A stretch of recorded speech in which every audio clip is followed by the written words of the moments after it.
मैंने प्रातः काल के ऋषि दयानंद के जीवन गाथा के प्रसंग में हम वहाँ तक पहुँच गए थे जब ऋषि दयानंद जी स्वामी दंडी गुरुवर विरजानंद जी के आश्रम में उनकी कुटिया में पहुँच गए हैं और पठन पाठन प्रारंभ हो गया है। दंडी गुरुवर विरजानंद जी की बहुत सारी विशेषताओं को मैंने आपके बीच में रखा भी है, लेकिन उनके जीवन में एक ऐसा अवसर आया और वो अवसर स्वामी दयानंद जी के उस कुटिया में पहुंचने से 2 साल पहले ही वो घटना घट गई।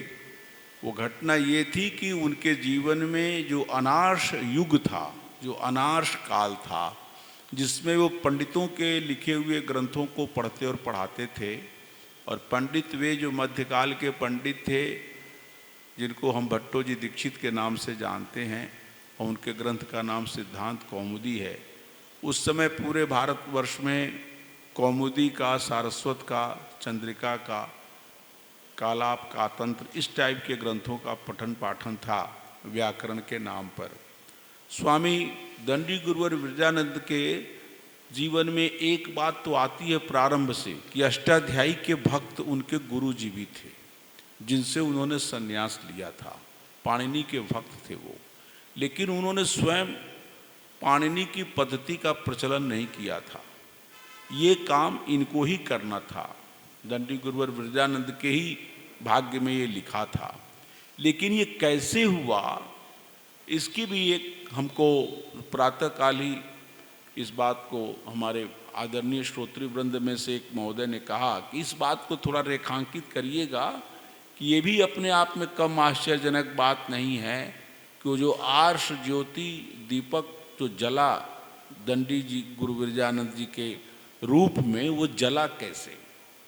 इसके दो तीन मुख्य बिंदु हैं। पहली बिंदु तो यह है कि जब मथुरा में दंडी गुरुवर जी गए तो उन्होंने ये देखा कि मथुरा का पूरा वातावरण वैष्णव है।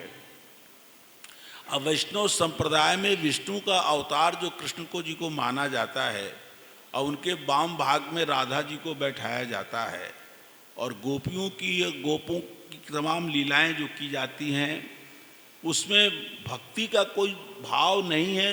एक प्रकार की एक रास लीला का, एक प्रकार का एक श्रृंगारिक भक्ति के नाम पर श्रृंगार का खुल्लम खुल्ला जो खेल होता है, इसको पसंद नहीं करते थे। श्रीमद् भागवत के तो बहुत विरोधी थे दंडी गुरुवर विरजानंद जी, और श्री कृष्ण के जीवन में जो नाना प्रकार की लीलाएं जो इन लोगों ने लिख रखा है पुराणों में, पुराणों का भी खंडन करते थे। यद्यपि उन्होंने संपूर्ण पुराणों को नहीं पढ़ा था, लेकिन खास करके जो विष्णु आदि पुराण थे, जो वैष्णव पुराण से संबंधित थे, उनका विरोध करते थे।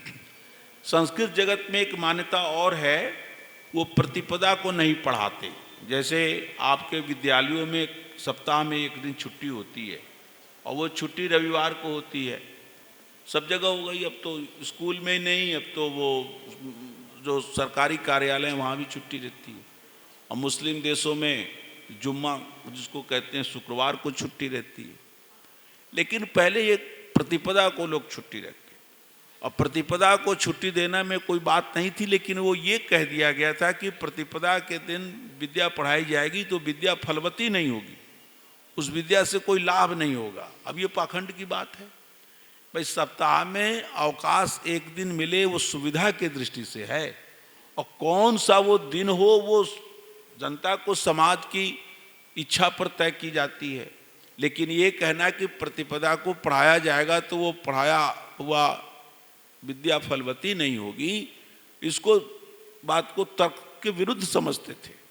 तो प्रतिपदा के दिन भी पढ़ाते थे, भागवत की निंदा करते थे।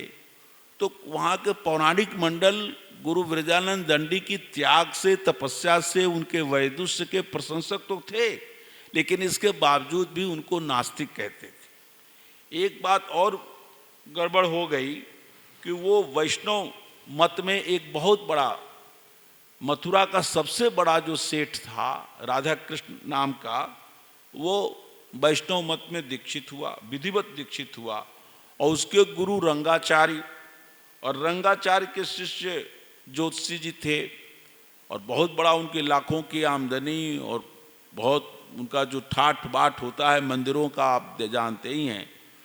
तो उस व्यक्ति ने उस जमाने में लिखा है कि 1843 ईस्वी में 3 लाख रुपया खर्च करके एक मंदिर बनाया राधा कृष्ण का, और वो मंदिर भेंट में दे दिया कि गुरुजी आपको भेंट में है, रंगाचार्य जी को।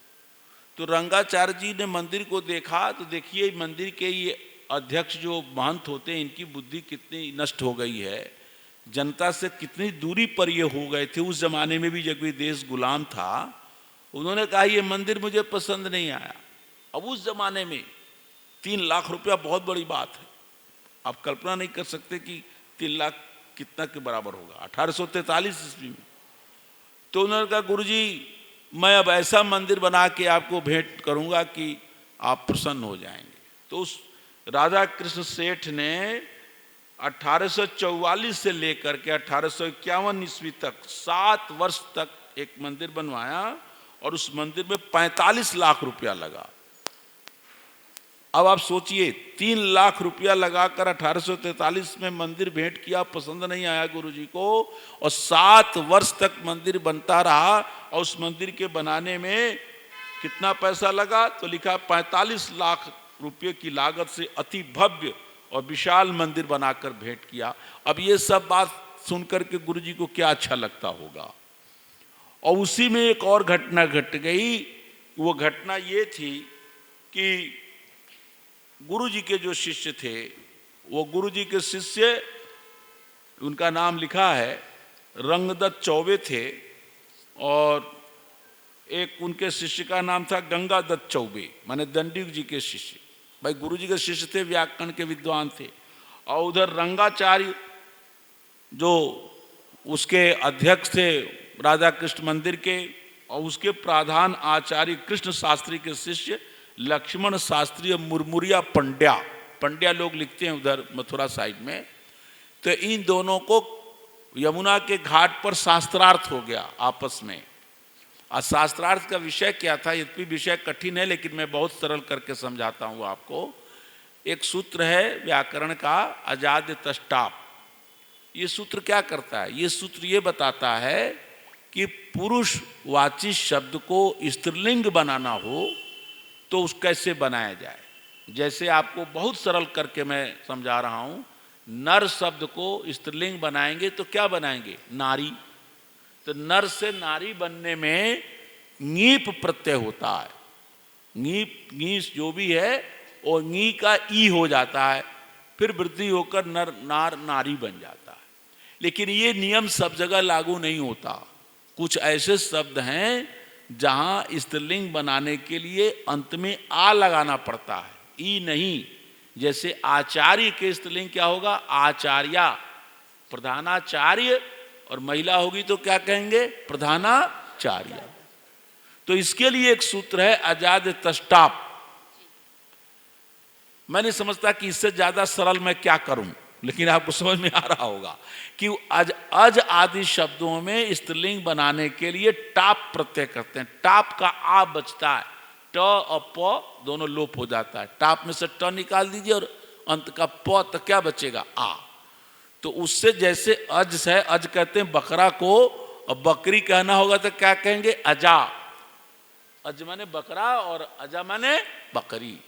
बालह माने बालक और बाला माने बालिका। तो ये आचार्य का आचार्या, तो ये जिस सूत्र से बनता है, ये सूत्र का चर्चा मैंने आपको कर दी। एक और इसी प्रसंग में रोचक बात याद आ गई, आपको बता दूं कि आचार्य पुरुष है और आचार्य विद्या प्राप्त कोई महिला है तो उसको क्या कहेंगे, आचार्या। लेकिन आचार्य पुरुष है, उसकी पत्नी आचार्य परीक्षा पास नहीं है, उसकी पत्नी बन गई, तो पत्नी बनने से कुछ तो लाभ होगा, चाहे वो पढ़ी हो चाहे न पढ़ी हो। तो उसको क्या कहेंगे, उसको कहते आचार्याणी संस्कृत में। आचार्य खुद विदुषी आचार्य है तो आचार्या, और वो विदुषी हो चाहे न हो, उसकी पत्नी बन गई तो हो जाएगी आचार्याणी। इसी का अपभ्रंश हो गया है। गुरु जी की पत्नी गुरुवाइन, मास्टर की पत्नी मास्टराइन, डॉक्टर की पत्नी डॉक्टराइन। ये जो डॉक्टराइन है, मास्टराइन है, गुरुवाइन है, ये आचार्याणी का ही अपभ्रंश है। तो माता जी आपके इच्छा अनुसार हो गया प्रवचन। तो आर्य समाज चाहता है कि आचार्याणी ही न आचार्या भी बनिए।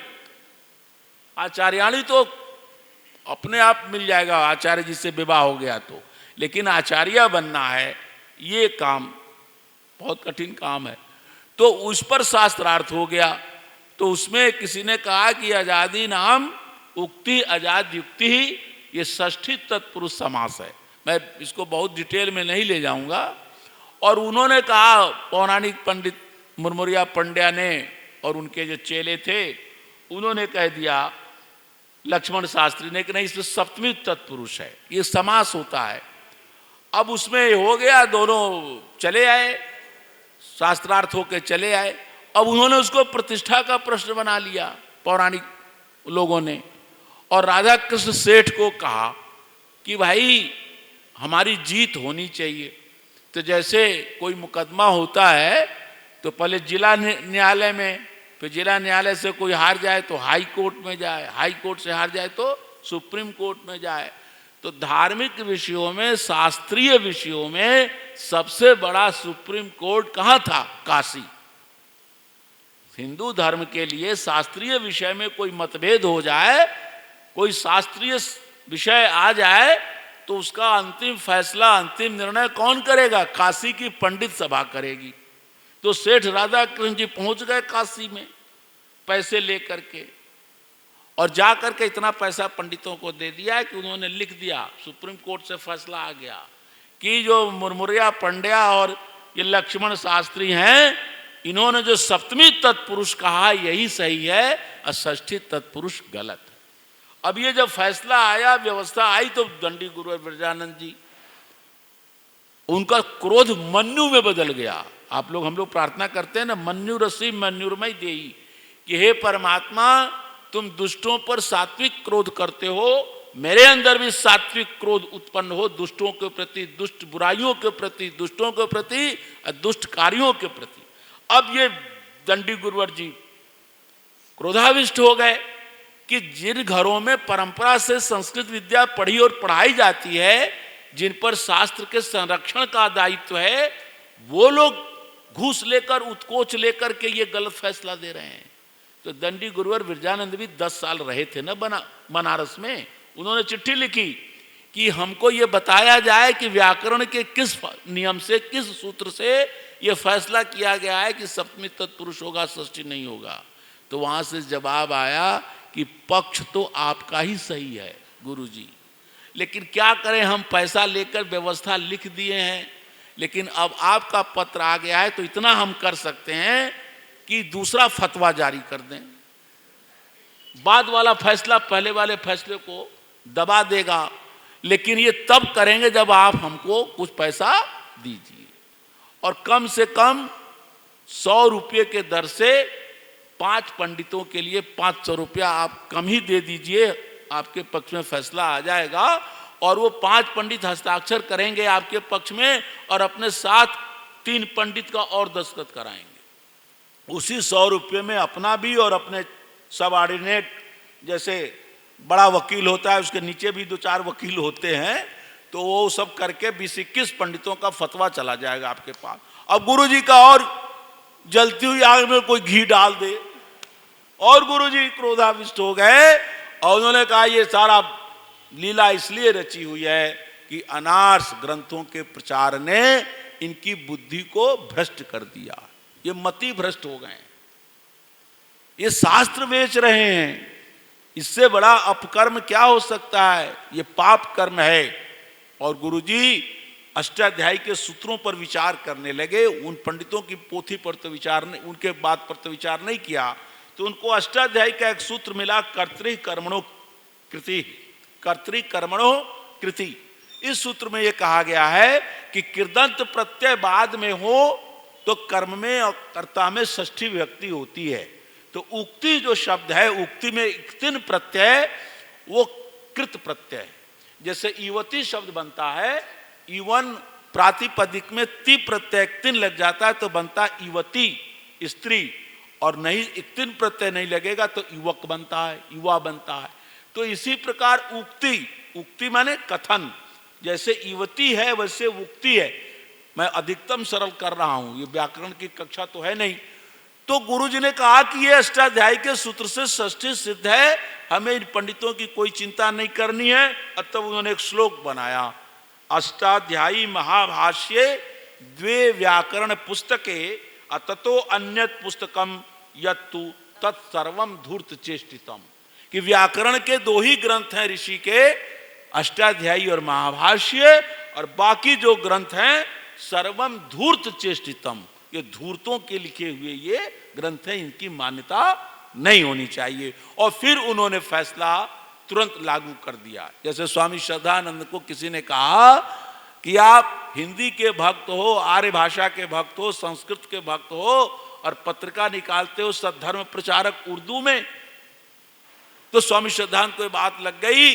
अब बिना सोचे जाके घाटा होगा कि क्या होगा, दूसरे दिन ही आज किसी ने कहा और दूसरे दिन ही उस पत्रिका का क्या कर दिया, हिंदी कर दिया। सोचिए कितना घाटा लगा होगा। उर्दू ही सब जानने वाले पंजाब में, हिंदी तो कोई जानता ही नहीं था।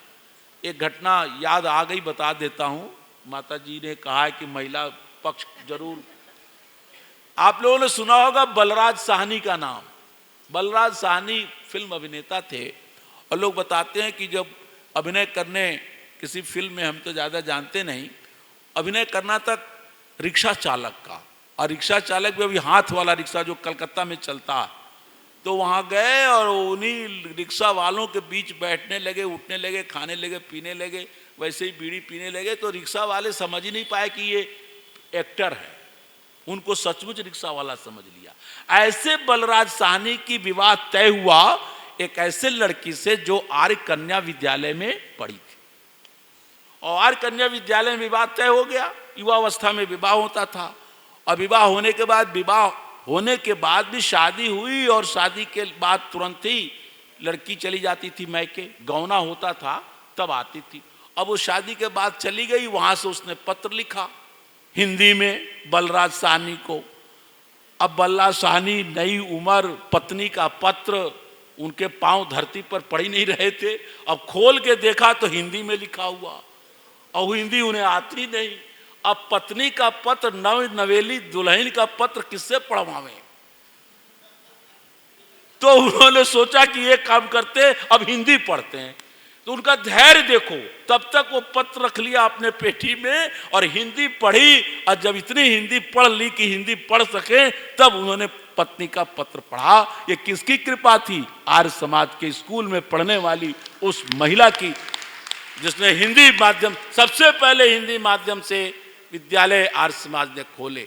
तो ये काम उन्होंने किया, उन्होंने बदल दिया तुरंत, सद्धर्म प्रचारक को उर्दू से हिंदी कर दिया। तो दंडी गुरुवर विरजानंद, ये तो उनके सब चेले ही हैं, उन्होंने तुरंत सब खत्म कर दिया और कहा जितनी पुस्तकें हैं सब फेंक दो वहां, कहाँ, यमुना जी में। और दूसरे दिन से ही अष्टाध्यायी महाभाष्य को पढ़ाना शुरू कर दिया। तो ये आर्ष प्रणाली के प्रति जो उनकी भक्ति आई, उसके पीछे ये कारण है। एक घटना और बता देता हूं, ये बात आई गई हो गई, लेकिन प्रभु की कृपा न कहिए, एक ऐसा घटना चक्र चला कि राधा कृष्ण जो सेठ थे, जिन्होंने इतना पैसा खर्च करके फतवा ले आए थे, उनके ज्योतिषी जी बीमार पड़े। इतना बीमार पड़ गए कि डॉक्टरों ने कह दिया कि अब बचेंगे नहीं। तो किसी ने कहा अरे बचेंगे कैसे, इतने बड़े दंडी सन्यासी के साथ तुमने अपराध किया है, जाओ क्षमा मांगो तभी बचेंगे। तो वो गया और कहा गुरुजी क्षमा करिए, 1000 रुपया हमसे ले लीजिए, आपने लगता है मारण मंत्र छोड़ दिया है, तभी हमारे ज्योतिषी जी मर रहे हैं, आप मारण मंत्र उठा लीजिए, ज्योतिषी जी की जान बचा दीजिए। तो विरजानंद ने क्या जवाब दिया? व्यर्थ आशंका मत करो, मारण मोहन उच्चाटन कुछ होता ही नहीं है, उनका अनिष्ट मैं नहीं करना चाहता, किसी का नहीं करता, और कोई कर भी नहीं सकता। बहुत लोग मारण मोहन उच्चाटन के मंत्र पंडितों को पैसा दे के कराते हैं कि हमारे दुश्मन का नुकसान हो जाए, आज भी लोग करते हैं। एक मर्चा पंडित था कोई ज्योतिषी, वो मिल गया दिग्विजय सिंह को और कहा मैं ऐसा हवन कराऊंगा कि तुम जीत जाओगे। और उस हवन क्या कराया, लोग बताते हैं पता नहीं कितना मन लाल मिर्चा उसमें कैसे झोंकता गया, कैसे वो हवन हुआ भगवान जाने। और लाल मिर्चा वाला पंडित भी गया, हवन भी गया, दिग्विजय सिंह चुनाव हार भी गए। फिर भी लोगों की ये लीलाएं इनसे हटती नहीं है। तो गुरु जी ने कहा मैं कुछ नहीं किया हूं और न ये होता है, और यदि उनका जान पैसे से बचता है, तुम हमें पैसा दे रहे हो, तुम हमें मत दो, मैं 1000 रुपया दे रहा हूं, यदि उसका जान बचना है तो बचा लो। तो बेचारा लौट गया और दुर्भाग्य की पंडित जी वो दूसरे दिन मर गए। कुछ दिन बाद राजा सेठ जी भी मर गए और डर के मारे रंगाचार्य भाग गए कि मथुरा में रहेंगे तो हम भी न मन मरा जाए। तो वो भाग गए छोड़ छाड़ के, रंगमहल वहां चले गए। तो ये जीवन की अद्भुत घटना है और उन्होंने ये किया। मैं ज्यादा समय नहीं लूंगा, अंत में जो महत्वपूर्ण बात है वो ये बात मुझे कहनी है कि स्वामी दयानंद जी महाराज ने एक आदर्श गुरु अपने शिष्य का परिचय दिया, अपने गुरु के प्रति गुरु भक्ति का आदर्श परिचय दिया। गुरु जी के लिए निर्मल जल लाना, स्नान के लिए पीने के लिए जल लाना, कमरे की सफाई करना, गुरु जी का आदेश पालन करना, पूरा प्राणपन से वो काम करते रहते थे। और छोटी मोटी कई घटनाएं हैं, वो लंबा हो जाएगा, मैं उसको छोड़ता हूँ। दयालु भी थे। एक बार वो करतारपुर के जहाँ के रहने वाले थे दंडू गुरुवर बिरजानंद जी, वहाँ तक दंडी जी की ख्याति फैल गई कि हमारे गांव का व्यक्ति इतना बड़ा पंडित हो गया है, इतना बड़ा साधु है, सन्यासी है कि पूरे भारत में उतना बड़ा कोई विद्वान नहीं है। तो मथुरा आए, और मथुरा में आए तो सोचे दंडी जी का दर्शन कर लें। और दंडी जी का सख्त प्रतिबंध था कि कोई हमारा दर्शन करने ना आए, जो पढ़ना है पढ़े, कोई मैं दर्शनीय नहीं हूँ, और जो दर्शन कराने ले आएगा उसको दंडित किया जाएगा। अब वो जिस चेले से कहें, कोई चेला तैयार न हो गुरु जी का दर्शन कराने को। दयानंद जी को दया आ गई, उन्होंने कहा मैं कुछ नहीं बोलूंगा, बस थोड़ा सा कमरे किनारे से दिखा देना, गुरु जी देख लूंगा। होता है लोगों के मन में, दर्शन करने से ही पुण्य हो जाएगा। तो स्वामी दयानंद जी बेचारे दयालु थे ही, उनके गांव के कुछ लोगों को केवड़ी खुली, दिखा दिया। गुरु जी बैठे हुए थे, और दिखा के जब ले जाने लगे तब तक एक शिष्य आ गया और देख लिया। वो समझ गया कि बस दयानंद दर्शन कराए हैं, तो जाकर गुरु जी को चेला लोग चुगली लगाई देते हैं। अब गुरु जी का क्रोध पारावार पहुंच गया ऊपर। दयानंद आए तो कहा कुछ नहीं, तुमने मुझे अंधा जानकर मुझको मेरे साथ वंचना की है, आज से तुम्हारी पढ़ाई बंद, ड्योढ़ी बंद कर दी। अब स्वामी दयानंद थोड़े दिन बच गए थे पढ़ाई के। तो नयन सुख जड़िया उनका बहुत भक्त था गुरु जी का, उससे बड़े अनुनय विनय की कि ये गलती मुझे माफ़ की जाए, मेरे दया भाव से किया है। तो जाकर बहुत सिफारिश की नयन सुख जड़िया ने कि कुछ ही दिन की बात है, पढ़ाई पूरी हो जाने दीजिए, वो बहुत दुखी हैं, बहुत पश्चाताप कर रहे हैं। सिफारिश लगवाई और सिफारिश कबूल हो गई, और फिर उनकी ड्योढ़ी खोल दी गई। एक बार ऐसा भी हुआ कि उन्होंने पूछा कि गुरु जी आप जो पढ़ाए थे, वो बेविचार वो तो रोज करते थे कि जो पढ़ाएं वो आया कि नहीं आया, लेकिन एक सिद्धि है संस्कृत की, वो भूल रहा हूं, दोबारा बता दीजिए। गुरुजी बता सकते थे, लेकिन जानते थे कि बड़े प्रतिभाशाली व्यक्ति हैं। उन्होंने कहा नहीं, मैं नहीं बताऊंगा, जाओ याद करो, उसको स्मरण करो कि मैंने क्या बताया था, और ये स्मरण न आए तो गमना जी में डूब मरो। अब वो व्यक्ति इतनी कड़ी परीक्षा, दूसरा कोई होता तो डूबता चाहे न डूबता, लेकिन पढ़ना तो छोड़ ही देता। लेकिन स्वामी जी महाराज ने चले गए विश्राम घाट से दूर 2-3 किलोमीटर, और समाधि लगा दी। समाधि लगाना जानते ही थे योगी, और समाधि लगा करके वो पकड़ रहे हैं, अपनी स्मरण शक्ति को याद कर रहे हैं कि गुरुजी ने उस क्षण क्या कहा था जो मैं भूल गया हूं। अब देखिए, यदि योगी न होते दयानंद और ध्यानावस्थित विद्या न जानते, तो उसको पकड़ लिया फिर उन्होंने। और 2-3 दिन बाद गुरुजी के पास पहुंचे। गुरुजी इधर दुखी भी हो रहे थे कि पता नहीं, हमने कह तो दिया है कहीं उसको स्मरण न हो जाए तो वास्तव में यमुना में न कूद जाए। लेकिन तब तक स्वामी दयानंद पहुंच गए, और जब उन्होंने सारी घटना बताई तो अंदर अंदर प्रसन्न हुए कि हमारा इतना योगी शिष्य है।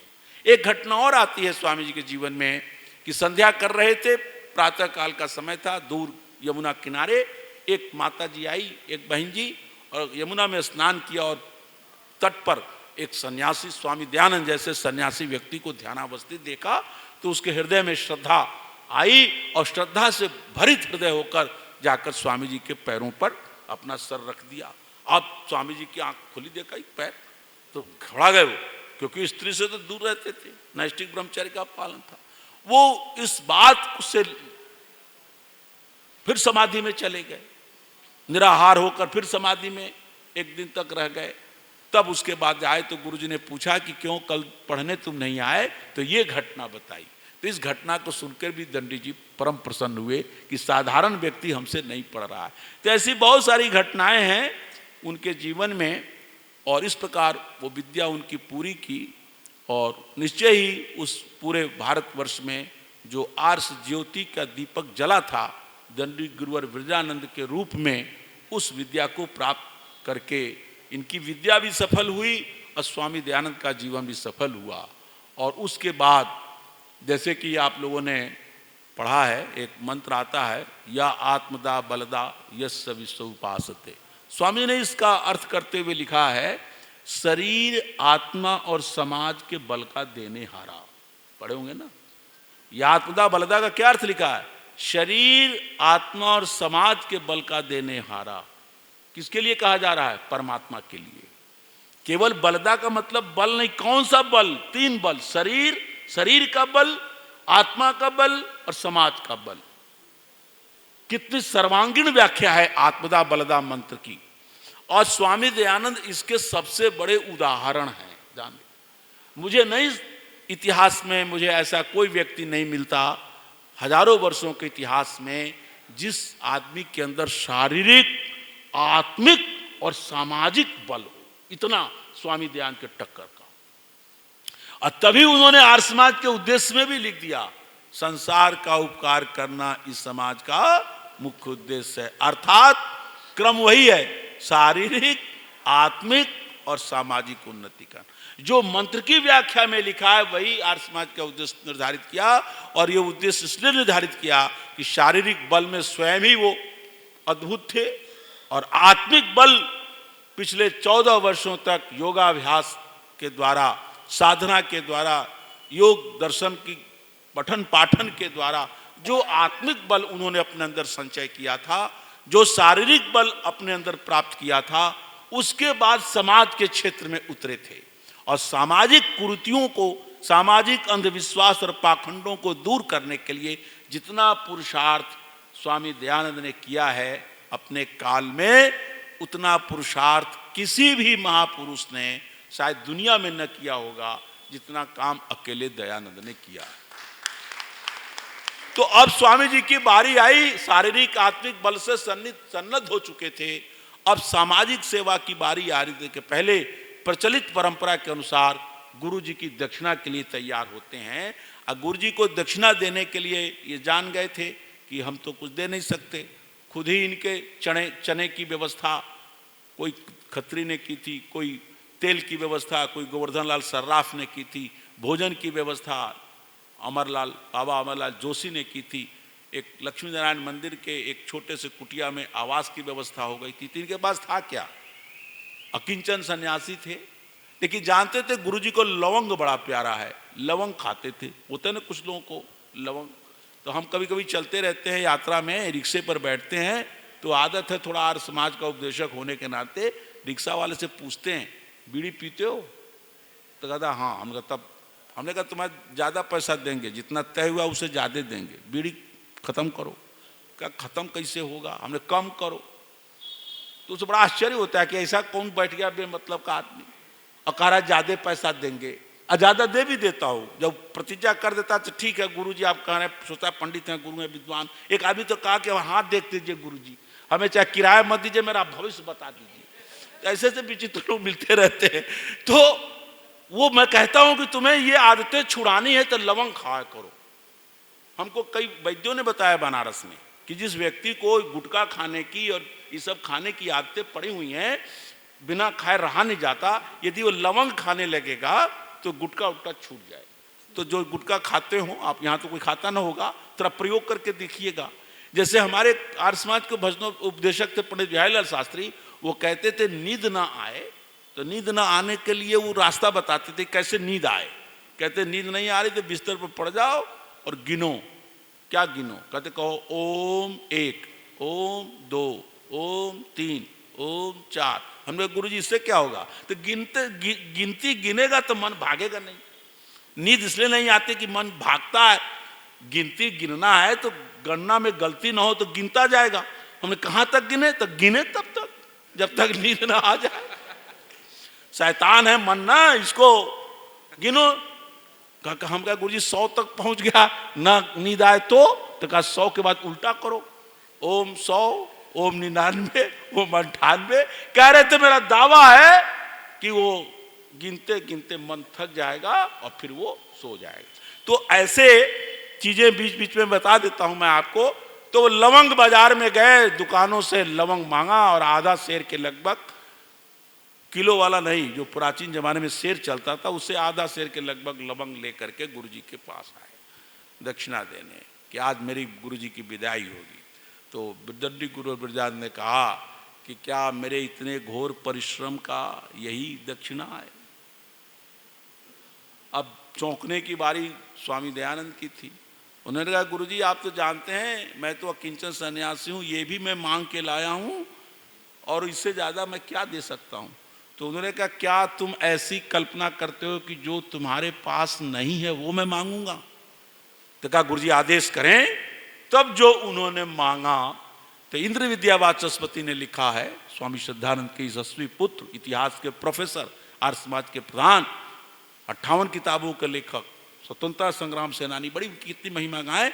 इंद्र विद्या वाचस्पति ने लिखा है कि उस गुरु दक्षिणा के अवसर पर तो कोई रहा न होगा, वो तो गुरु और शिष्य यही दो रहे होंगे, तो क्या वार्ता हुई होगी हम कैसे समझ सकते हैं। लेकिन वो एक चीज और लिखते हैं, लेकिन जिन्होंने दयानंद और विरजानंद के जीवन को, उनके विचारों को आत्मसात कर लिया है, ऐसे में नंबर 1 पर पंडित लेखराम हैं। क्योंकि स्वामी दयानंद के शिष्यों में लेखराम का स्थान कोई ले नहीं सकता और प्रथम बलिदान हुआ उनका हकीकत राय के बाद। सैकड़ों वर्षों के बाद हिंदू धर्म और हिंदू जाति की रक्षा के लिए जिस नरपुंगों ने बलिदान किया वो धर्मवीर वीरवर पंडित लेखराम थे।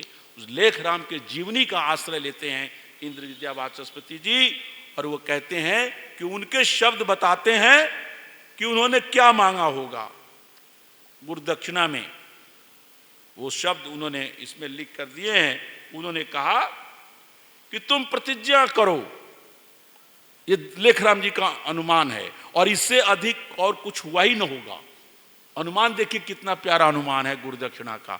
तुम प्रतिज्ञा करो कि जितने दिन जीवित रहोगे उतने दिन आर्यावर्त में आर्ष ग्रंथों की महिमा स्थापित करोगे, अनार्ष ग्रंथों का खंडन करोगे और भारत में वैदिक धर्म की स्थापना में अपने प्राण तक अर्पण कर दोगे। ये बात, मैं संस्कृत का विद्यार्थी हूं, अध्यापक भी रहा, एक इतिहास में हमने गुरु दक्षिणा का पढ़ा है। ऐसे ऐसे विचित्र आचार्य हुए। एक ने तो अंगूठा ही मांग लिया, एक ने गुरु कौत्स थे, रघु से दक्षिणा में मांग लिया।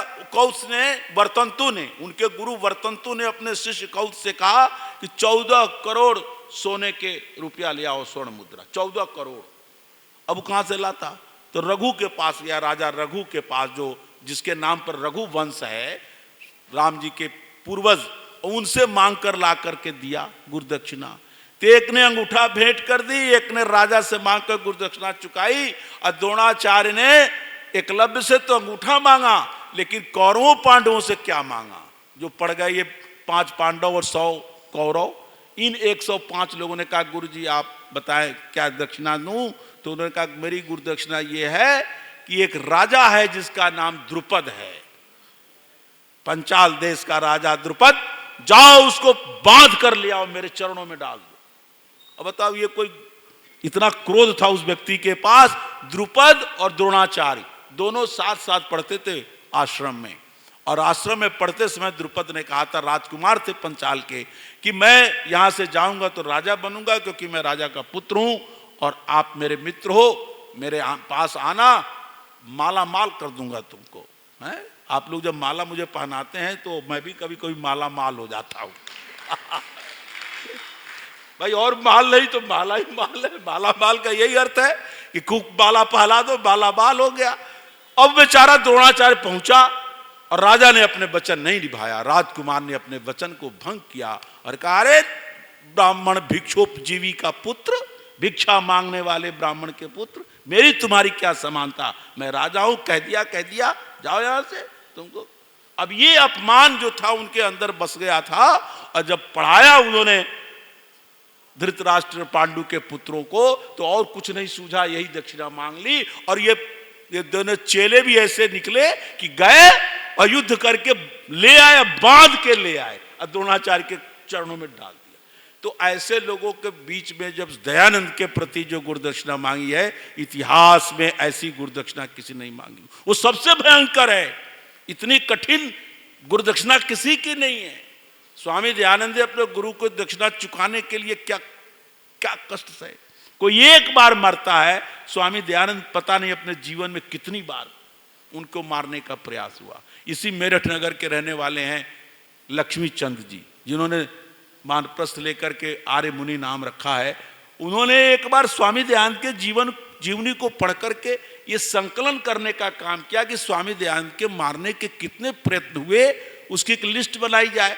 जितनी मिलती है, और जाने कितनी है वो तो मिलता ही नहीं। तो उनको 43 बार मिला। 43 बार स्वामी दयानंद के प्राण हरण की चेष्टाएं हुई। उसमें तलवार से लेकर, सांप फेंकने से लेकर, मिठाई में विष देने, पान में विष देने, संध्या कर रहे हैं उठा के नदी में फेंक देने, शौच कर रहे हैं, वहां आ गए लोग मारने। स्वामी ने कहा शौच कर लेने दे, फिर काट लेना गर्दन। एक से एक चक्रांकित वैष्णव आ गए, बैरागी आ गए, कहीं कोई आ गए, पता नहीं क्या। ये ऐसी हालत थी, इस भारत इतना रोगी हो गया था, जैसे रोगी को डॉक्टर दवा दे और वो पागल रोगी सोचे कि डॉक्टर का ही गर्दन पकड़ लो, मार दो, ये क्यों दवा हमको दे रहा है। यही हाल स्वामी दयानंद के साथ, जो दवा दे रहा था, भारत की बीमारी का जो इलाज कर रहा था, और जो रोगी थे वो दयानंद को ही मारने पर तुले हुए थे, और अंत में उन्होंने मार ही डाला स्वामी दयानंद को। तो इतनी बड़ी गुरुदक्षिणा उन्होंने चुकाई स्वामी दयानंद ने। चलते चलते एक बात और कही बिरजानंद जी ने, बस इतना स्मरण रखना कि मनुष्यकृत ग्रंथों में परमेश्वर और ऋषियों की दोष, काल्पनिक दोषों से उनकी निंदा भरी पड़ी है। ऋषियों पर काल्पनिक दोष लगाए गए हैं और परमात्मा के भी, परमात्मा का जो स्थान है उस स्थान से नीचे चित्रित कर दिया है इन पंडितों ने अपने ग्रंथों में। इसका ध्यान रखना। आर्ष ग्रंथों में ये दोष नहीं है। आर्ष ग्रंथों में ऋषियों मुनियों की और परमात्मा की वास्तविक स्वरूप का वर्णन है, और पंडितों धूर्तों के ग्रंथों में इनकी निंदा भरी पड़ी। और इसमें कहने की बात है क्या, चाहे अहल्या की कथा पढ़ लो, चाहे गौतम की कहानी पढ़ लो, चाहे जिस ऋषि की कहानी पढ़ लो, जिस देवता की कहानी पढ़ लो, उसको बताने की कोई जरूरत नहीं है। कोई व्यक्ति तपस्या कर रहा है तो इंद्र का आसन हिल रहा है, तपस्या कर रहा है तो उसके इंद्र के आसन हिलने का क्या मतलब। ये कहावत है, खेत चरे गधा और मार खाए जुलाहा। तपस्या कर रहा है उसको फल मिलेगा, इंद्र का आसन क्यों, और इंद्र का आसन हिल रहा है और उसको तपस्या को भंग करना है तो उस बेचारे को नहीं, उसकी पत्नी के साथ व्यभिचार कर्म करना है।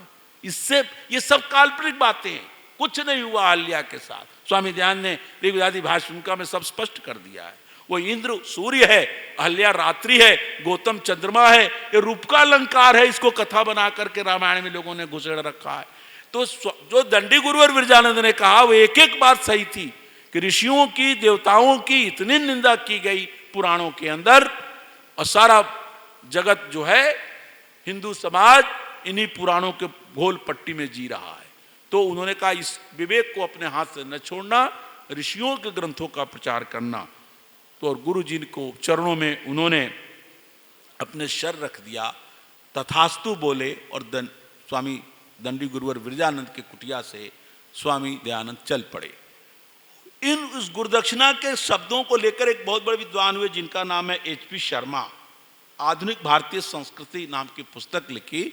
उसमें उन्होंने एक कमेंट बड़ा बढ़िया किया है जिसको मैं बताने से रोक नहीं पा रहा हूं। उन्होंने लिखा कि never was human pledge kept more loyally and faithfully कि मानवीय प्रतिज्ञा इतनी विश्वास के साथ और इतनी भक्ति के साथ आज तक कहीं नहीं चुकाई गई जो दयानंद ने अपने गुरु के प्रति की थी। इतनी फेथफुली, लॉयली एंड फेथफुली, इतने विश्वास और इतनी भक्ति के साथ गुरु दक्षिणा दुनिया के इतिहास में किसी शिष्य ने अपने गुरु को नहीं दी है जो स्वामी दयानंद ने उनको दी दक्षिणा।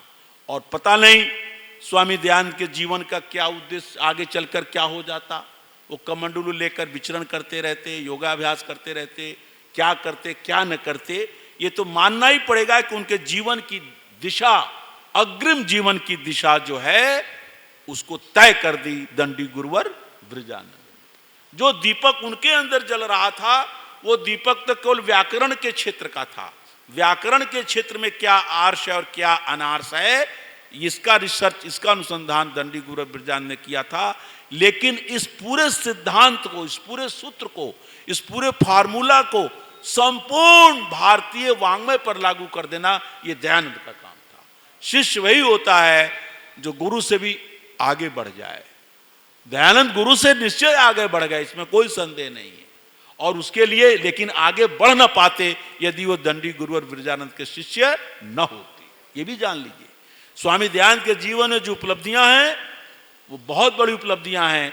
उसका बहुत कुछ श्रेय स्वामी दयानंद को ही जाता है, लेकिन उसके पीछे कोई है तो वो दंडी गुरुवर ब्रजानंद है। लिखा है योगी राज अरविंद घोष ने कि युगों से जो वेदों पर ताले पड़ गए थे, उस ताले की कुंजियों को जिस व्यक्ति ने प्राप्त कर लिया वो दयानंद थे। और उन कुंजियों से वो झरने के जो स्रोत बंद थे उस स्रोत को खोल दिया और वेद का झरना, वेद का स्रोत हमारे सामने प्रस्तुत कर दिया। ये लिखा है योगी राज अरविंद घोष ने। एक ने कहा कि आपने लेख लिखा 1916 ईस्वी में योगी राज अरविंद घोष ने, और वो लेख छपा वैदिक मैगजीन में, जिसके संपादक थे प्रोफेसर आचार्य रामदेव, जो इतिहास के बड़े भारी विद्वान थे गुरुकुल कांग्रेस विश्वविद्यालय में। उसमें लेख छपा तो उनके शिष्य पंडित अभयदेव विद्यालंकार ने अरविंद से कहा कि आपने लेख तो लिखा, बहुत अच्छा लेख, आज तक ऐसा लेख दयानंद पर किसी ने लिखा नहीं, लेकिन आपने केवल शीर्षक दिया दयानंद। अरे उसके आगे पीछे कुछ लगा दीजिए, श्री श्री आज को लगाते ना लोग, 1008 ऐसे ऐसे शब्द लिखते हैं, जिसका एक ने तो लिखा अनंत श्री विभूषित श्री श्री 108। अनंत कहां से होगा भाई? अनंत तो केवल परमपिता परमात्मा है। और वो शंकराचार्य को, करपात्री जी को अनंत, एक ने लिखा 108, तो लेकिन ने सोचा 108 कम है तो कह दिया 1008। जैसे एक आदमी का नाम था बहादुर सिंह, तो उसको घर वालों को लगा थोड़ा कमजोर है तो लिख दिया सूरवीर फतेह बहादुर सिंह। इतना लंबा चौड़ा। अरे घी का मतलब होता है, घी माने घी, गाय के दूध से निकालो बन गया घी। अब उसमें इतने अशुद्ध हो गए, लिखते शुद्ध घी, फिर लिखते विशुद्ध घी, विशुद्ध देसी घी। क्या मतलब पागलपन? अरे घी का मतलब ही घी होता है। तो वह अरविंद ने कहा कि अरे ये साधु, ये श्री श्री एक कुछ नहीं, दयानंद तो दयानंद था। उसके साथ कोई उपाधि लगाने से दयानंद का कोई महत्व नहीं बढ़ता, वो उपाधि का महत्व बढ़ जाता है। एक और बात लिखी बड़ी विचित्र कि हम लोग शेक्सपियर को शेक्सपियर के नाम से बुलाते हैं। कोई मूर्खी व्यक्ति होगा जो शेक्सपियर बोलने के पहले मिस्टर शेक्सपियर कहे। कितनी बड़ी बात! मिस्टर शेक्सपियर कहने से शेक्सपियर का एक क्लास नीचे हो जाएगा। मिस्टर क्या होता है? ये मिस्टर ये लोग होंगे, ये वो तो शेक्सपियर है। इसलिए दयानंद तो दयानंद है। तो ऐसे दयानंद के लिए जो जितनी भक्ति से और जितने आस्था से उन्होंने गुरु के ऋण को चुकाने के लिए स्वामी दयानंद चल पड़ते हैं। और उस जाते जाते वहां से जब चले हैं तो सबसे पहले बात वो गए हैं आगरा में। मथुरा से चलकर आगरा गए और आगरा में 2 वर्ष तक रह गए। और 2 वर्षों की जीवनचर्या में क्या मिलता है? प्राणायाम कर रहे हैं, योगाभ्यास कर रहे हैं, 24 घंटे में 18 घंटे की समाधि लगा रहे हैं। जो समय बचता है उसमें 2 ही काम अभी कर रहे थे स्वामी जी। एक तो अनार्स ग्रंथों की खंडन करते थे और श्रीमद् भागवत का भी खंडन करते थे। श्रीमद् भागवत सबका जड़ है, जितने भी अनार्स ग्रंथ है ना, उस सबका जड़ है भागवत। जो ज्यादा कथाएं होती हैं, लीला रचते हैं लोग, रास लीला, और उस भागवत को कथा सुनना बंद करके लोग भागवत को पढ़ लें, उन श्लोकों को, उनके अर्थ को, तो घृणा हो जाएगी। और कहते हैं कि ये गोपियों का, कृष्ण का मिलन आत्मा परमात्मा का मिलन है। ऐसी ऊट पटांग व्याख्या करते हैं भागवत कथाकार। तो स्वामी जी ने काम करना शुरू किया। जब 1-1.5 साल बीत गया तब मोहन पंड्या जी आए। मोहन विष्णुलाल मोहन पंड्या मथुरा के रहने वाले थे। उन्होंने कहा कि आपको वहां से आए हुए 1-1.5 वर्ष हो गए और मैं अभी गुरु बिरजानंद से मिला हूं और वो आपकी कीर्ति उनको सुनाई नहीं पड़ रही है। 1-1.5 साल हो गया, लेकिन आप क्या कर रहे हैं उसकी कोई अच्छी सूचना दंडी गुरुवर बिरजानंद के कानों में नहीं जा रही है। आप क्यों कुछ नहीं कर रहे हैं, कुछ कीजिए। तो स्वामी दयानंद जी उत्तर दिया, बहुत महत्वपूर्ण उत्तर दिया कि गुरु जी से प्रेरणा लेकर के मैं इस समय वेदों का आलोचन कर रहा हूं। जब तक संपूर्ण वेदों पर मैं विचार नहीं कर लेता तब तक मैं आगे कुछ नहीं करूंगा। क्योंकि सारे आर्ष ग्रंथ जितने भी हैं उसमें एक विशेषता पाई जाती है, कोई भी ऐसा आर्ष ग्रंथ नहीं है जिसके केंद्र में वेद न हो। आर्ष ग्रंथों की परिभाषा यही है कि वेद को केंद्र, जैसे वृत्त बनता है और वृत्त के बीच में जो बिंदु होती है वो केंद्र है, सेंटर है वेद। और मैंने अभी वेदों को पढ़ा नहीं है। यजुर्वेद कंठस्थ तो था, आगे लिखा है कि स्वामी जी वहां से धौलपुर गए और ऋग्वेद को प्राप्त किया। स्वामी जी का काम 1863 में वहां से निकले हैं और उसके बाद ठीक रूप से प्रचार करने उतरे हैं वो हरिद्वार के कुंभ मेले में। और वो हरिद्वार का कुंभ मेला लगा 1867 में। इन 4 वर्षों में स्वामी दयानंद ने क्या किया, तो लगता है कि स्वामी जी ने जो प्रचार किया वो सामान्य किया। जो असली चीज थी कि वेदों को प्राप्त करके उसका पर्यालोचन करना कि इस वेद में क्या है और वेद में क्या है इसको समझने की कुंजी उनको मिल गई थी। उनको सायण महिधर के भाष्य की जरूरत नहीं थी। जैसे आज हम कोई ग्रंथ पढ़ते हैं, कोई जैसे मान लीजिए कोई भी ग्रंथ जो कठिन ग्रंथ है तो उसकी टीका खरीदते हैं कि काव्य प्रकाश है तो इसकी टीका पढ़ लो। सूरदास की कविता है तो देखो किसने क्या अनुवाद किया, अनुवाद पढ़ लो। दयानंद को किसी टीका टिप्पणी और अनुवाद ट्रांसलेशन ग्रंथ की जरूरत नहीं थी, बस उन्हें मूल वेद चाहिए थे और वो मूल वेद को प्राप्ति में अग्रसर रहे। और जो आगरा गए, मथुरा गए, धौलपुर गए, छलेसर गए, करौली गए, किशनगंज गए, जयपुर गए, ये तमाम 3-4 वर्षों में उन्होंने ऋग्वेद और सामवेद को प्राप्त किया। यजुर्वेद तो कंठी था और 20,000 के लगभग मंत्र हैं। अथर्ववेद कब प्राप्त हुए इस पर विवाद है कि स्वामी दयानंद को अथर्ववेद कब मिला, क्योंकि अथर्ववेद जल्दी मिलता नहीं था। प्रोफेसर रुराल्फ हार्नले ने लिखा है कि 1869 ईस्वी में बनारस के अंदर उन्होंने अथर्ववेद की प्रति उनको पहली बार दी। अब कितनी प्रामाणिकता बात की है, क्या उसके पहले भी उनको अथर्ववेद मिला था कि नहीं मिला था, लेकिन यह भी काल मान लिया जाए तो फिर भी आर्य समाज की स्थापना से 6 वर्ष पहले भी उनको अथर्ववेद मिल चुका था। और स्वामी दयानंद अकेले ऐसे पंडित हैं उस काल में जिन्होंने चारों वेदों पर पर्यालोचन किया, एक एक मंत्र के एक एक शब्द पर विचार किया कि मंत्र क्या कह रहा है, मंत्र में किस चीज का प्रतिपादन है। और फिर उनको आश्चर्य का ठिकाना नहीं रहता था कि वेद तो ये कह रहा है और हिंदू समाज में ये हो रहा है। बिल्कुल उल्टा, वेद तो कह रहा है सब प्रेगा शुक्रम अकायम अब्रणम स्नाविरम अपाप विद्धम कबीर मनीषी परिभू स्वयंभूर याथा ततो अर्थान व्यदधात शाश्वतीभ्य समाभ्य, कि वेद कह रहा है परमात्मा पर्यगा सर्वव्यापक है, अज है, अकाय है, अजन्मा है, अकायम अब्रणम अस्नाविरम। और यहां ये कह रहे हैं कि अवतार ले रहा है, और अवतार भी एक बार नहीं, कभी कछुआ के रूप में तो कभी मछली के रूप में तो कभी वराह के रूप में जिसकी स्वामी जी कथा कह रहे थे, कभी हयग्रीव के रूप में, आधा आदमी आधा शेर। इसका क्या प्रयोजन और क्या क्या कर रहा है अवतार?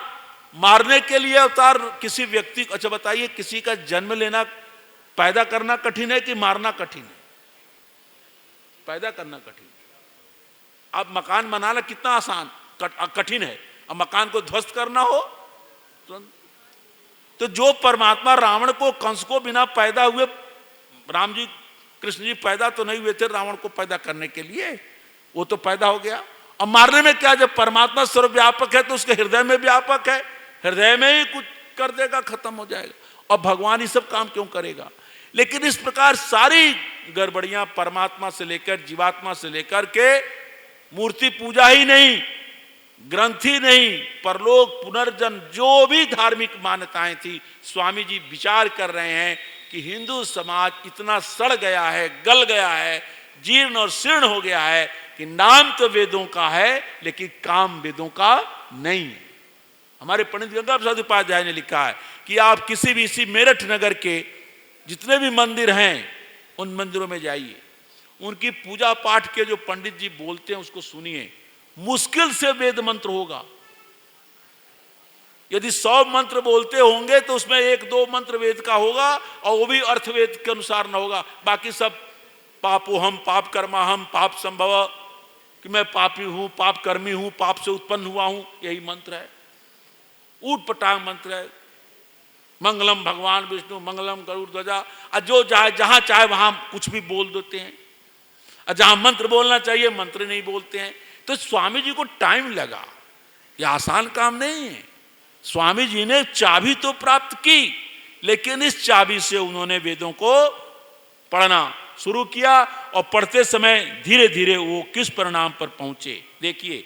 अब उन्होंने देखा कि वेद में कहीं भी नहीं है कि सिर में तिलक लगाओ, कोई तिलक भी नाना प्रकार के हैं, कोई एक खड़ा है, कोई 3 है, कोई ऐसे है, कोई वैसे है, इतने है कि एक व्यक्ति स्वामी जी को मिला, वो शीशा लेकर के, हमारा तो अच्छा हुआ कि बाल खत्म हुए, शीशा की जरूरतें नहीं, हम लेके आए हैं, 2 सामान मेरे पास नहीं है, न शीशा है न कंघी है, जरूरत नहीं है। लेकिन ये साधु लोग जो संन्यास लिए हैं, इनके पास कंघी आपसे बढ़िया मजबूत कंघी है, बड़े बड़े जटाएं हैं भाई, और शीशा लेके घंटों बनाते रहते हैं। तो स्वामी दयानंद ने कहा, अरे मूर्ख, इतना समय तू गायत्री मंत्र का जप कर लेता, घंटा भर तिलक लगा रहा है। तो एक हनुमंताचार्य ने कहा, ये तिलक लगाने से वैष्णव रेखा है, विष्णु के दूत खुश हो जाते हैं, यम के दूत नहीं आ पाते तिलक देख करके। तो कहा कि एक रेखा देखकर खुश हो जाते हैं, तो तू पूरा मुंह ही रंग ले और खुश हो जाएंगे। तो क्रोध में हनुमंताचार्य जो है भाग गया। तो इस प्रकार स्वामी जी एक से चीज देख रहे हैं, वैष्णव मत का खंडन कर रहे हैं क्योंकि विष्णु के अवतार हैं और लीलाएं सब देखी थे। सही, चूंकि किसी निर्णय पर पहुंचना आसान नहीं है।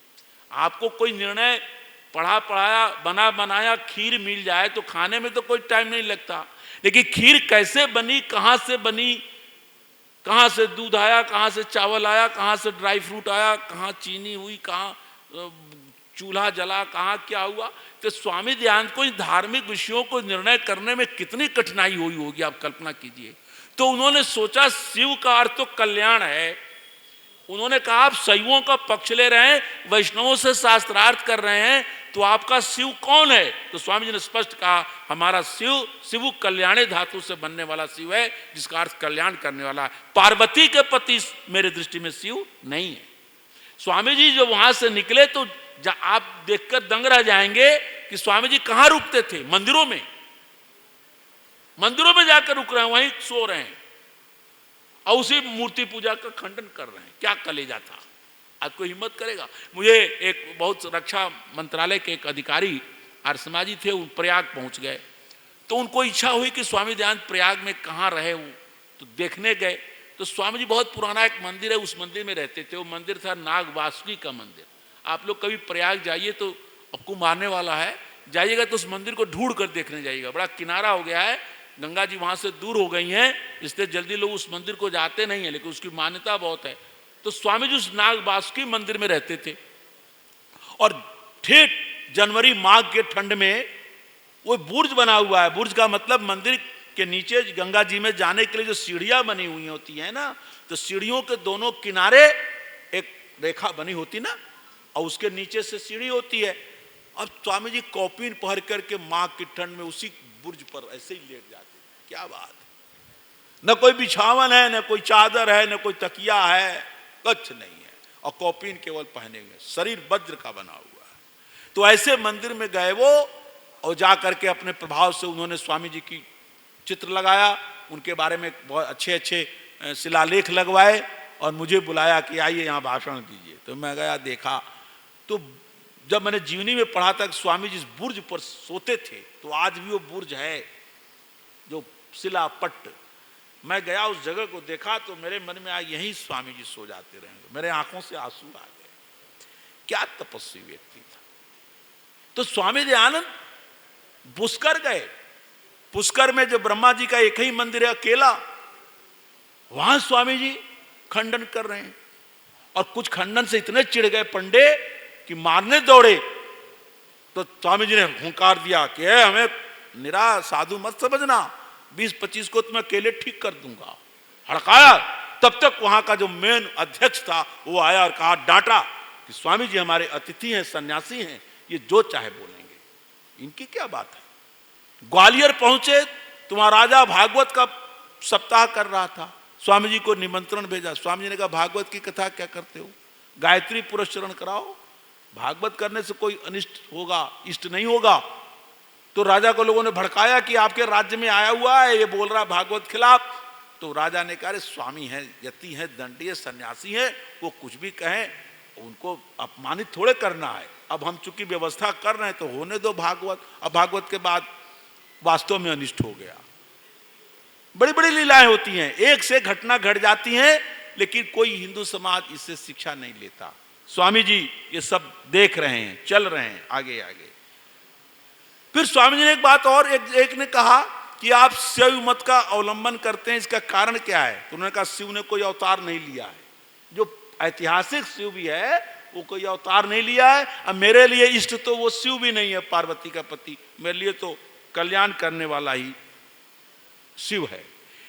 अजमेर में जाते हैं, इसमें पता लगता है 1866-65 की बात है कि उस समय तक स्वामी जी ने कुछ कुरान भी पढ़ा, कुछ बाइबल भी देखी।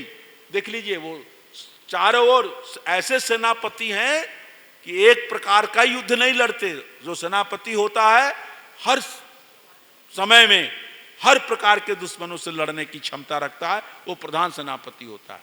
स्वामी जी अजमेर पहुंचने के पहले कुरान पढ़ चुके थे, अब बाइबल भी पढ़ लिया था।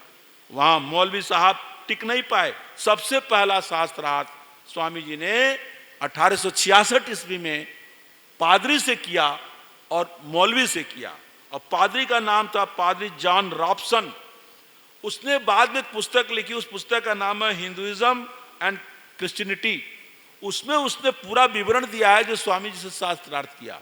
देवेंद्र बाबू ने लिखा है कि उस विवरण में यद्यपि उसने पक्षपातपूर्ण बातें लिखी हैं, अपने पक्ष को प्रबल दिखाया है, लेकिन एक बात पर वो जवाब नहीं दे सका। जब उसने कहा कि हम पापी हैं, तो स्वामी जी ने कहा, क्यों पापी हो। तो कहा, आदमी पैदा लेते ही पापी होता है। बाइबल का सिद्धांत है, बाइबल में माना गया है कि आदमी पैदा हुआ नहीं कि पाप उस पर चढ़ गया। क्यों पाप चढ़ गया? इसलिए चढ़ गया कि वो ईसा मसीह फांसी पर लटक गए थे और वो पाप चढ़ गया है, और उस पर ईसा मसीह पर विश्वास करेगा तब वो उसका पाप मुक्त होगा।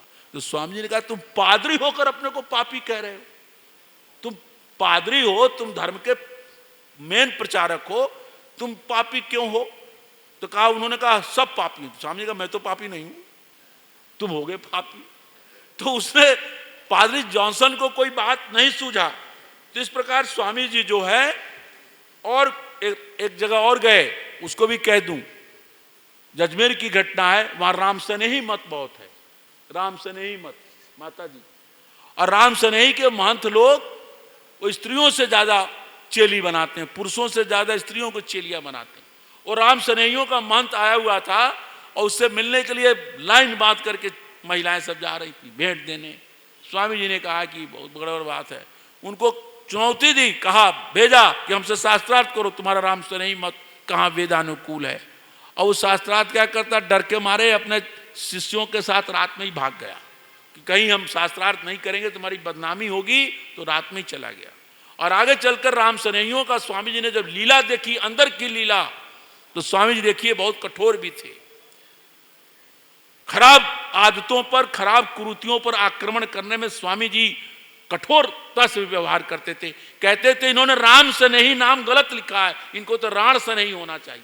इतने कड़े शब्द का व्यवहार किया। इस पर चिढ़ने की बात नहीं है, कहा कि ये राम से स्नेह करते हैं, विधवा स्त्रियों को चेली बना करके उनके साथ क्या क्या लीला फैलाते हैं। महाराज लाइबल केस हुआ था, वहां पर बंबई में वल्लभाचारी लोगों ने सिद्धांत बनाया था कि जो हमारा चेला बनेगा विवाह के बाद उसकी पत्नी पहले हमारे भोग के लायक होगी, तब हमारा शिष्य भोग करेगा। ये ग्रंथों में लिखा था वल्लभाचारी ने। कोर्ट में मुकदमा हुआ, एक चेला ने विरोध कर दिया, मुकदमा कोर्ट में हुआ।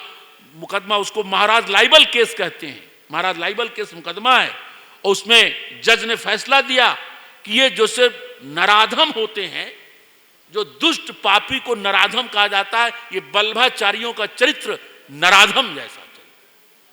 तो ये लीलाएं भ्रष्टाचार व्यभिचार का धर्म के क्षेत्र में नंगा नाच हो रहा था। स्वामी दयानंद जैसे बाल ब्रह्मचारी कोई प्रतीक्षा थी देश की, उन्होंने इनकी अंदर की लीला को देखा।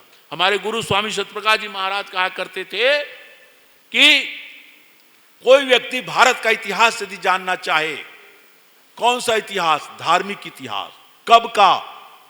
तो स्वामी जी कहते थे 1850 से लेकर के 1883 ईस्वी तक 33 वर्षों का भारत का धार्मिक जगत कैसा था, हिंदू समाज का धार्मिक विश्वास किस प्रकार का था, हिंदू समाज की सामाजिक जड़ता कैसी थी, हिंदू समाज की स्त्रियों की क्या दशा थी, दलितों की क्या दशा थी, मंदिरों के पुजारी कैसे थे, समाज कैसा था, ये पूरा समाज शास्त्र कोई जानना चाहे तो सबसे सर्वश्रेष्ठ ग्रंथ सत्यार्थ प्रकाश है।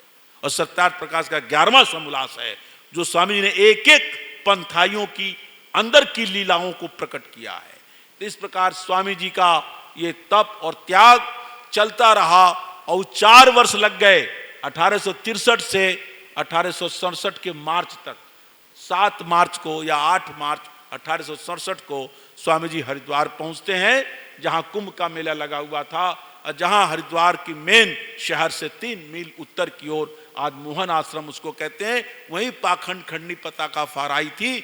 इसके पहले 4 वर्षों में स्वामी जी ने कम से कम 3 वेदों का, ऋग्वेद, यजुर्वेद और सामवेद का पूरा आलोचन एक एक मंत्र का कर लिया और पूरे विश्वास के साथ अब इस विश्वास पर आ गए कि क्या वैदिक मत है और ये हिंदू धर्म के जो नाना प्रकार के संप्रदाय अवैदिक मतों से ग्रस्त हैं, ये कहां कहां से गलत हैं।